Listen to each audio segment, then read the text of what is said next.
اللہ اکبر اللہ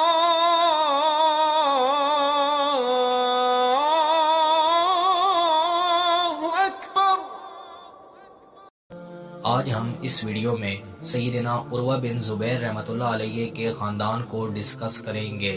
ان کا شمار جلیل القدر تابعین میں ہوتا ہے۔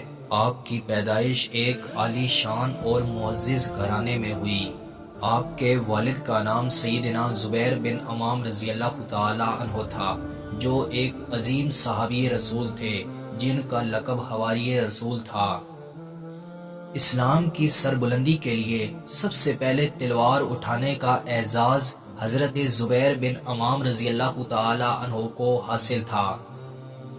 10 صحابہ کرام جن کو حضور صلی اللہ علیہ وسلم نے ایک ہی مجلس میں جنت کی بشارت دی ہے، ان میں ایک حضرت زبیر رضی اللہ تعالی عنہ ہے۔ سیدنا زبیر بن عوام رضی اللہ تعالی عنہ کی مکمل لائف پہ ہم الگ سے ویڈیو بنا چکے ہیں۔ وہ ویڈیو آپ اسی چینل کی پلے لسٹ صحابہ سیریز سے دیکھ سکتے ہیں۔ سیدنا عروہ بن زبیر کی والدہ کا نام سیدہ اسماء بنت ابی بکر رضی اللہ تعالی عنہا ہے، جنہوں نے شروع میں اسلام قبول کیا۔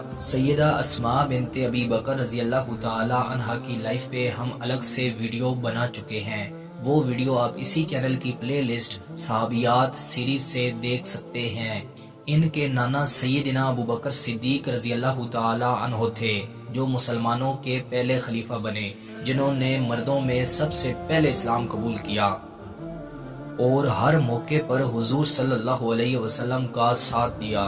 سیدنا حضرت ابو بکر صدیق رضی اللہ تعالی عنہ کی لائف کو ہم اس سے پہلے ڈسکس کر چکے ہیں۔ آپ کی دادی سیدہ صفیہ بنت عبد المطلب تھی، جو حضور صلی اللہ علیہ وسلم کی پھوپھی تھی، اور انہوں نے بھی اسلام قبول کیا۔ ان کی لائف پہ بھی ہم الگ سے ویڈیو بنا چکے ہیں۔ اور سیدنا عروہ بن زبیر رحمۃ اللہ علیہ کی خالہ سیدہ عائشہ صدیقہ رضی اللہ تعالی عنہا تھی۔ کیا اس سے بڑھ کر کوئی حسب و نسب ہے جو سیدنا عروہ بن زبیر کو میسر آیا؟ آنے والی ویڈیو میں ہم سیدنا عروہ بن زبیر کی لائف کو مزید ڈسکس کریں گے۔ میں امید کرتا ہوں کہ آپ کو یہ ویڈیو پسند آئی ہوگی۔ مزید ایسی ویڈیو دیکھنے کے لیے ہمارے چینل کا وزٹ کریں، دوستوں کے ساتھ شیئر کریں۔ ملتے ہیں انشاءاللہ اگلی ویڈیو میں۔ السلام علیکم۔